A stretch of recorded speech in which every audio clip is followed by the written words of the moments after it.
Hey my lovely friends, welcome back to my channel. I hope guys आप लोग अच्छे हो एंड हेल्दी हो। सो आज मैं फिर से आ गई अब सबके लिए आप लोगों की फेवरेट सीक्रेट पर इन लव एमरेंस की। आई नो आप में से बहुत लोग सोच रहे थे कि इसके नेक्स्ट पार्ट आएगा या नहीं, क्या होगा क्या नहीं, तो आ गई आप लोगों की फेवरेट स्टोरी।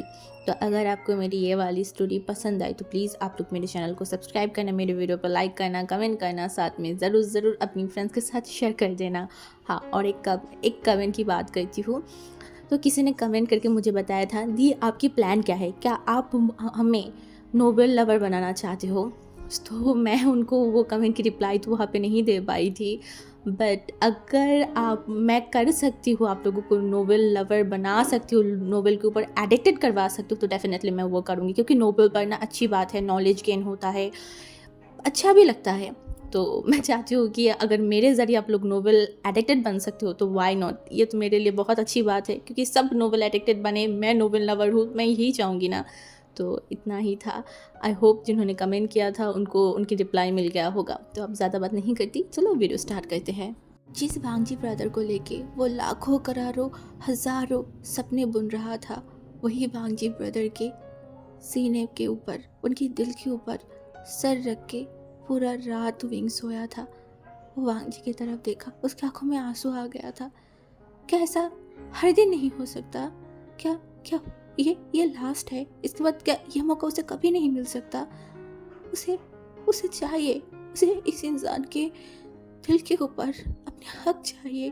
वो तो बहुत बड़ी चीज़ नहीं मांग रहा है ना, बहुत बहुत कमी तो मांग रहा है कि इतना भी उसे नहीं मिल सकता? क्या इतना सा भी हक वो नहीं मांग सकता? नहीं नहीं नहीं हुई, तू नहीं नहीं मांग सकती, नहीं मांग सकती। तू तू तू कोई भी हद अब पार नहीं करेगी। हाँ हाँ, तूने प्रॉमिस किया था ना, वही करेगी, वो वही करना पड़ेगा। वांग जी की तरफ देखा, कितनी मासूम तरीके से सो रखा है। वही जो वांग जी से अपनी आंखों को हटा नहीं पा रहा था, वो बस बेहया की तरह वांग जी को देखने लगा। अचानक उसके फेस पे एक स्माइल आ गया था।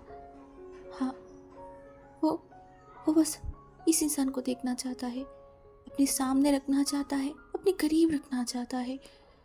यही विंग सोच रहा था, तभी उसे अचानक एक चीज़ उसके दिमाग में हिट किया। क्या क्या वांगजी ब्रदर को होश आ गया था? क- कब आया? क्या क्या उन्होंने जानबूझ के मुझे प्रोटेक्ट करने के लिए उनके हाथ मेरे ऊपर रखा था? विंग अचानक अपनी स्लाइवा को निकल लिया। अब उसे शर्म आ रहा था। वो कैसे उस तरीके से सो सकता था? वांगजी वेदर कुछ कुछ सोचा तो नहीं होगा ना? उनका दिल बहुत ज़ोर ज़ोर से धड़क रहा था। अभी अभी वो यहाँ पे इसी तरीके से नहीं रह सकता। हाँ, उसे उठना पड़ेगा। वो अपनी शेकिंग हैंड से वांगजी की हैंड को जेंटली हटाया, जल्दी से खड़ा हुआ, 2-3 कदम पीछे गया और वांगजी की तरफ देखा। नहीं, अभी भी सो रहा है। तभी विंग सीधा वॉशरूम की तरफ चला गया। वॉशरूम से फ्रेश होके वो बाहर आया एंड सीधा दरवाजे के पास गया। जल्दी से दरवाजे को खोल दिया। ना उनके पास फ़ोन है ना घड़ी है, अभी कितना टाइम हुआ है उनको ये तक नहीं पता। वो दरवाज़ा खोलने के शोर से ही जियांग जिंग हड़बड़ा के उठा एंड वो विंग की तरफ देखा। जल्दी विंग के पास एंड बोला, ब्रदर उठा था क्या? तभी विंग ने देखा, बोला हाँ शायद वो उठा था, अभी सो रहा है। विंग एंड जियांग जियांग की बातों से मोशनो भी उठ गया था एंड वो भी उन दोनों की तरफ देखा एंड जल्दी उनके पास एंड बोला, क्या वांग जी को होश आया था? क्या क्या अभी वो उठा है? तभी विंग अपनी सर को ना में हिलाया कि नहीं, वो अभी नहीं उठा है। विंग दरवाजे से थोड़ा सा साइड हो गया था। तभी जियांग चेंग एंड मोशनो रूम के अंदर गया। उसके बाद वो लोग धीरे से ही बट बातें कर रहा था एक दूसरे के साथ। तभी उनकी शोर की वजह से वांग जी का भी नींद टूट गया था। वो धीरे धीरे अपने आंखों को खोला तो सबसे पहले उसकी नज़र गया जियांग चेंग के ऊपर, उसके बाद मोशनो, उसके बाद विंग के ऊपर। विंग से आंखें हटाने के बाद वांग जी पूरे रूम को स्कैन किया। उसके बाद जियांग चेंग एंड मोशनो की तरफ देखा। वो दोनों से किस तरीके से घूर रहा है ये देख के वांग जी के फेस पे एक स्माइल आ गया था एंड वांग जी के स्माइल देख के मोशनो को जहर जैसा फील हुआ। एक लंबा सा ब्रीथ लिया, वो विंग की तरफ मुड़ा एंड बोला, विंग तुम बस 5 मिनट के लिए रूम से बाहर जाओ, मुझे कुछ बात करना है। विंग जल्दी से मोशनो की तरफ देखा वो क्या करे उसे समझ नहीं आ रहा था। तभी वो जियांग चेंग की तरफ देखा। जियांग चेंग ने उसे इशारा किया कि हाँ विंग तुम बाहर जाओ। तो विंग ने ज़्यादा कुछ नहीं बोला, वो बाहर की तरफ चला गया। विंग बाहर जाते ही मोशनु जियांग चेंग की तरफ देखकर बोला, जियांग चेंग दरवाज़ा बंद कर। जियांग चेंग भी मोशनु की बात सुन के चुपचाप जाके दरवाज़ा बंद कर दिया था। अब मोशनु अपनी मुंडी घुमा के पूरे रूम को सर्च कर रहा था। तभी उसे रूम के कोने पे एक पाइप मिला। मोशनु जल्दी गया, उस पाइप को उठा के तेजी से बांगजी की तरफ आ रहा था। बांगजी बोला, हे क्या कर रहा है तू? चेंग भी डर गया। वो जल्दी से जाके पीछे से मोशनु का हक कर लिया। बोला, क्या कर रहे हो आप? पागल थोड़ी हो गए हो क्या? तभी मोशनु ने गुस्से में देखा, बोला, इस कमीने की मरने की बहुत बहुत ज़्यादा ही शौक है ना। तो एक काम करते हैं, इसकी एक हाथ और एक पैर अभी सही सलामत है ना, मैं पहले उसको भी तोड़ देती हूँ, उसके बाद इसको मैं अच्छे तरीके से मार दूंगी, तो इसकी मारने की जो ख्वाहिश है वो भी पूरा हो जाएगा और ढंग से भी मरेगी। तभी जियांग चेंग ने देखा, बोला, छोड़ो भी, देखो पहले उनके तरफ, पहले से ही टूटा फूटा है और क्या ही तोड़ोगे। तभी मोशनु जो धीरे धीरे बांगजी के पास आया, बोला, तेरी ये फोड़ी हुई सर को मैं फिर से फोड़ दूँ तो कैसा लगेगा? मज़ा आएगा ना बहुत। बांगजी ने देखा एंड स्माइल किया, बोला, हाँ तू कर सकता है, अगर तुझे इतना ही मन हो रहा है तो। मोशनु इस बार सीरियस होके बांगजी की तरफ देखा, बोला, बांगजी मैं तेरी हिम्मत देख के मैं शॉक में आ गई, तू कैसे कर सकता है ये काम, हाँ बता। तभी बांगजी जो कि अपनी दोनों हाथों को तो फोल्ड नहीं कर सकता था ना, वो आह करके उठा। जब भी वो दोनों हाथों को फोल्ड करने गया तो वो मोशनु की तरफ देखा, बोला, इरिटेट फेस के साथ बोला, अरे यार मैं थोड़ी ना जानबूझ के ऐसा किया था। विंग ने क्या बोला है क्या नहीं बोला है, उस सारी चीज़ों को माइंड करके तुम मरने के लिए चला गया है। सीरियसली बांगजी, ये क्या लगा था? हाँ तो मर जाएगी तो सारी प्रॉब्लम की सोल्यूशन हो जाएगा। मेरे आने तक थोड़ा सा वेट कर लेती, उतना भी तुझसे नहीं हुआ है ना। विंग ने क्या बोला है यार, जो भी बोला है छोड़, वो सब गोली मार। अगर विंग की शादी तय भी हो गया होगा ना, वो शादी की जगह पे खड़ा है उसके अल्फा के सामने, या फिर जो फ्यूचर में उसकी जो भी होने वाला था उसके सामने खड़ा भी होता ना, मैं उसे वहाँ से उसी वक्त उठा के लेके आती और तुझसे शादी करवाती। समझ में आई ना मेरी बात? कि कौन से लड़के ने आके क्या कुछ कर दिया और तूने क्या किया, बेवकूफ़ की तरह मरने के लिए चला गया था। एक बात कान खोल ले, सुन ले मेरी बात को, तू मेरी दोस्त नहीं, मेरी भाई है, मेरी जिगर की टुकड़ा है तू। और रही बात विंग, अगर उसके दिल में कभी भी गलती से भी किसी को बैठाया ना, तो मैं मोशनु उस इंसान को वहाँ से खींच के निकालूंगी, उसके बाद तू विंग के दिल में तुझे बिठाऊंगी। अगर मैं ऐसा नहीं कर पाई ना तो मेरा नाम भी मोशनु नहीं। अंजी ने एक स्माइल किया, बोला, मेरी विंग मेरी है, मेरी रहेगा हमेशा हमेशा, जब तक मैं जिंदा हूँ मेरी विंग सिर्फ और सिर्फ मेरा है। एक गॉड के अलावा मुझसे मेरी विंग को कोई भी छीन नहीं सकता। और रही बात कोई अल्फा की, विंग किसी अल्फा की तरफ प्यार करना तो दूर की बात, वो किसी अल्फा की तरफ मुड़ के भी नहीं देखता। प्यार करना तो दूर की ही बात, विंग के दिल और दिमाग में सिर्फ एक इंसान है और वो है मैं हूँ विंग की पसंदीदा इंसान, मैं हूँ विंग की पसंद। वो मुझसे प्यार करता है, मुझे छोड़ के किसी और की तरफ देखना, आँख उठा के भी ये मेरी विंग नहीं कर सकता, ये मुझे बहुत अच्छे से पता है। तो वेंचा उसे फूल क्यों लिया था? बांगजी ने देखकर बोला, क्या तूने उसे फूल लेते हुए देखा था? मोशनु ने बोला, नहीं। बांगजी ने बोला, एग्जैक्टली उस पिक्चर में मोशनु घुटने में बैठ के उसे फूल देने की कोशिश कर रहा था, बट मेरी विंग ने उसकी फूल को एक्सेप्ट नहीं किया था। उसके बाद भी उस लड़के की हिम्मत कैसे हो गई कि वो विंग को फूल देने की ऑफर करे? तभी बांगजी ने देखा एंड बोला, सब कुछ उन लोगों की प्लान था, उन लोगों की यही प्लान था कि वो लोग इसी तरीके से कुछ पिक्चर्स को क्लिक करेंगे, उसके बाद वो में पोस्ट करेंगे जैसे कि मैं वो देख पाऊँ। बट वो लोगों ने ये नहीं सोचा था कि मैं उन लोगों के सामने खड़ा हो जाऊंगी। वो सारे लोग मुझे देख के शॉक्ड हो गए थे। तो ये सब कैसे जानता है? हाँ क्या विंग ने बताया है? बांगजी ने बोला, कुछ चीज़ें विंग ने बताया, कुछ चीज़ें मुझे पहले से पता था। तभी मोशनु घूर के देखा, बोला, कमीने, अगर तुझे सब कुछ पता था, तू सब कुछ जानती थी, तो मरने क्यों गया था? क्यों बाइक एक्सीडेंट किया? बांगजी अब सीरियस हो गया। वो मोशनु की तरफ देखा, बोला, मैं उनको कुछ भी नहीं बोलती, कुछ भी नहीं। मैं तो वहाँ पे गई थी कि विंग की अगर उसकी फ्रेंड के साथ बातें ख़त्म हो गया, मैं विंग को लेके घर आ जाऊंगी। बट उस लड़के की एक्स्ट्रा क्रिया देख के मेरी खून खौल उठा था। मैं गुस्से में तिलमिला गई थी और मैंने विंग से एक बेवकूफ़ी भरी सवाल पूछ लिया, विंग उस लड़के से प्यार करता है या नहीं? मैं 100% से जगह पे मैं 1000% श्योर थी कि विंग ना बोलेगा कि नहीं, वो उस इंसान से प्यार नहीं करता। मुझे भरोसा था कि विंग मेरी आंखों में देख के कभी झूठ नहीं बोलेगा, बट विंग वो मेरी आंखों में देख के उसने हाँ बोला था, झूठ बोला था वो। पता है तब कैसा फील हुआ था? ऐसा लग रहा था कि उस खुले मैदान में आसमान टूट के मेरे सर पे गिर चुका है। मुझे 1 मिनट की वहाँ पे खड़े रहने की मैं शक्ति नहीं पा रही थी। मैं वहाँ पे और खड़ा नहीं हो सकती थी। मुझे पता था ये सारी चीज़ें प्लान हैं। वो मेरी मुंह से वो वही शब्द निकाल पाना चाहता है, बट फिर भी उस टाइम पे मैं अपने आपे में ही नहीं था। वो इनकी हाँ मेरी आपे को खो बैठी थी मैं। मुझे पता था अगर मैं वहाँ पे और 1 मिनट भी रही तो वहाँ पे बहुत कुछ हो जाएगा, और वो रिक्स मैं नहीं उठाना चाहती थी। मैं किसी की लाइफ को लेकर तो रिक्स उस टाइम पे नहीं उठा सकती थी, इसीलिए मैं जितनी जल्दी हो सके निकल गई। अगर थोड़ा सा शांत रहती तो सब कुछ ठीक हो जाता और ये एक्सीडेंट भी नहीं होता। तभी बांजी ने देखकर बोला, ओ माय गॉड यार, सच में मैं जानबूझ के एक्सीडेंट नहीं किया है। तो जानबूझ के नहीं किया तो कैसे किया? एक्सीडेंट कैसे हुआ अभी के अभी बता। तभी बांजी एक लंबा सा ब्रीथ लेकर बोला, ओके फाइन, बताती हूँ। आई स्वेयर मैं जानबूझ के नहीं किया है।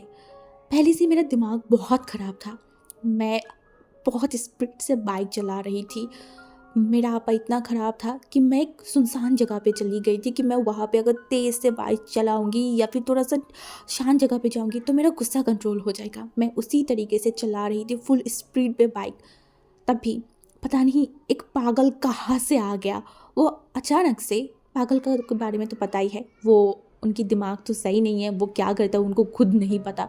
तो वो सडनली एकदम मेरे सामने आ गया था और मैं इतनी स्पीड से बाइक चला रही थी ना, और जब पागल मेरे सामने आ गई तो मैं पागल को देखने लगी कि अरे ये हट क्यों नहीं रहा है। मैं उस टाइम पे मेरी दिमाग ये नहीं बोल रहा था कि वांगी बाइक को स्टॉप कर। तभी मैं अपने हाथों से इशारा कर रही थी कि वो हट जाए, बट वो हटा नहीं और मैं बहुत पास पहुंच गई थी। तभी मैं अपनी बाइक को ब्रेक लगाने की कोशिश किया, बट वो नहीं हो पा रहा था। मैं इतनी हड़बड़ाई गई, मैं दूसरी तरफ मुड़ने लगी एंड उसी वक्त वहाँ पे मैं अपनी बाइक को बैलेंस नहीं रख पाई और क्या हुआ उसके बाद आई डोंट नो।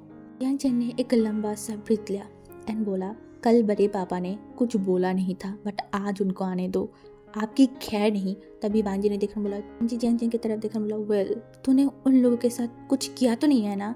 मोशन्नू अपनी सर को खुजा के हसन बोला, वैसे कुछ किया तो नहीं है, बस 2 दफ़ा प्यार से मुलाकात किया था। वांगजी मोशन्नू की तरफ और उसके बाद जियांग की तरफ देखकर बोला, सच में क्या किया है तूने उन लोगों के साथ? हाँ, चेंग जो अपनी सर को नीचे करके बोला, मुझे जो करना चाहिए था मैंने वही किया है, उसके बारे में आपको जाने की कोई ज़रूरत नहीं है। वांगजी ने बोला, कहाँ है वो लोग? जियांग ने बोला, है कहीं पे, जहाँ पे उन कमीनों को होना चाहिए था वहीं पे ही है। वांगजी ने एक लंबा सा ब्रीथ लिया बोला, तूने उन दोनों को पेंची के सामने मारा था क्या? जियांग ने बोला, हाँ, उन लोगों के सामने ही मैंने उनको मारा था। चेंग, मैंने तुझे समझाया था ना अपने गुस्से को कंट्रोल में रखने के लिए। जियांग ने देखकर बोला, मुझसे नहीं होगा अपने गुस्से को कंट्रोल, मैंने बहुत कर लिया है, अब मुझसे और नहीं होगा। कसम से अगर वो पब्लिक प्लेस नहीं होता और मोशन्नू गगा मुझे नहीं रोकते तो उन लोगों को वहाँ पे मैं मर्डर कर देती एंड वहाँ पे उन लोगों को जिंदा मैं ज़मीन पे गाड़ देती। आई स्वेयर अब बिलीव नहीं कर सकते उस टाइम पे मैं किस हालत में थी। तूने मेरी विंग को कुछ नहीं बोला है ना? कसम से अगर तूने मेरी विंग को कुछ बोला है ना। तभी जियांग ने देखा बोला, क्या आपको क्या लगता है, हाँ मुझे मेरी जान प्यारी नहीं है कि मैं अपनी भाई को कुछ बोलूँ एंड उसके बाद आप ठीक हो के मुझे मार दोगे? वो मुझे नहीं पता था, मैंने उसे कुछ नहीं बोला है। जियांग युद्ध होता है आमने सामने बराबर लोगों के साथ। वो लोग हमारी बराबर नहीं है, वो लोग अभी विंग के ही एज के या फिर उनसे थोड़ा ज़्यादा सा ही उम्र का होगा, वो लोग अभी नादान हैं। तभी जियांग ने देखा बोला, आई डोंट केयर ब्रदर, मुझे ये सबसे केयर नहीं है। वो लोग बहुत उछल रहा था, इसीलिए मैंने अपने असली रूप को उन लोगों को दिखाया। अब उनको समझ में आएगा किससे पंगा लेने आया था। तेरी इसी एग्रेसिव नेचर के कारण पता नहीं पेंजिंग तुझसे डर के तुझसे दूर ना हो जाए। जियांग ने देखा और बोला, अगर दूर होना है तो हो जाए, मेरे लिए सबसे ज़्यादा इम्पोर्टेंट मेरी 2 भाई है, उसके बाद बाकी दुनिया। अगर वो मैच्योर है, वो समझदार है तो वो समझेगा मुझे। वो लोग और थोड़ा सा बातें किया, तभी वांग जी जियांग की तरफ देखा और बोला, जियांग, मेरी सनशाइन बहुत टाइम से बाहर बैठा हुआ है, जाके देख मेरी चुया क्या कर रहा है। मोशन्नो हंसा एंड बोला, बस बस, ज़्यादा प्यार दिखाने की कोई ज़रूरत नहीं है। वैसे वांग जी, अगर तुझे सुहागरात मनाना ही था तो तू मुझे पहले बता देती, मैं तेरे लिए मेरे घर या फिर ऑफिस को बहुत अच्छे से, बहुत फ्रेश फ्रेश फूलों से मैं सजा देती, उसके बाद तू और विंग सुहागरात मनाती या फिर अपनी फर्स्ट नाइट बिताती। ऐसे हॉस्पिटल में बीमार होने की, मतलब बीमार होके मनाने की क्या ज़रूरत था, बता मुझे। तभी हमारी वांग जी जो हंस दिया, वो फ्लैश फील कर रहा था, लिटरली उसका कान रेड हो चुका था। मोशन्नो ये देख के वो हंस दिया। जियांग चैंग जो कि इन दोनों की तरफ देखा और मन में बोला, थोड़ा सा तो शर्म कर लो, वो मेरी भाई है, मेरी सगा भाई, ऐसे कैसे बोल सकता है ये लोग, मुंह में कोई बात रखता ही नहीं। ये बोल के वो बाहर निकल गया। भाई द वे वांग जी, सुहाग रात कैसा बीता तेरी। तभी हमारी वांग जी जो एक लंबा सा बितलन वाला, वेल सुहाग रात फूलों के बिना थोड़ा फीका सा, थोड़ा अधूरा अधूरा लगता है, तुम लोगों को फूल के इंतज़ाम करना चाहिए था यार, इतना तो मेरे बारे में सोच ही सकते थे। पहली रात मैं अपनी सनशाइन के साथ एक साथ बिताई, वो भी ऐसे फीका। छह, तुम लोग कैसे दोस्त हो। हाँ हाँ, जैसे कि हमने ठेका लेके रखा था तेरी सुहाग रात मनवाने के लिए। अभी Jiang Chang and wing room के अंदर आ गया। वांग जी का नज़र विंग के ऊपर था, बट विंग का नज़र सिर्फ फ्लोर के ऊपर था। वो वांग जी की तरफ देख भी नहीं पा रहा था, उसका हिम्मत नहीं हो रहा था वो वांग जी की तरफ देखे, कैसे देखे, कैसे। तभी जियांग चैंग विंग को बैठने के लिए बोला तो विंग जाके एकदम वांग जी के पैर के पास जो कुर्सी रखा हुआ था ना, वहाँ पे बैठ गया। वो एक बार भी वांग जी की तरफ नहीं देखा, बट वांग जी का पूरा फोकस विंग के ऊपर था। देख के लग रहा था वो कितना टायर्ड है, आंखें फूल चुका है, बाल जो बिखरा हुआ है, सामने की बाल जो बार बार फेस के ऊपर आ रहा है, कपड़े जो घर का ही पहना हुआ है।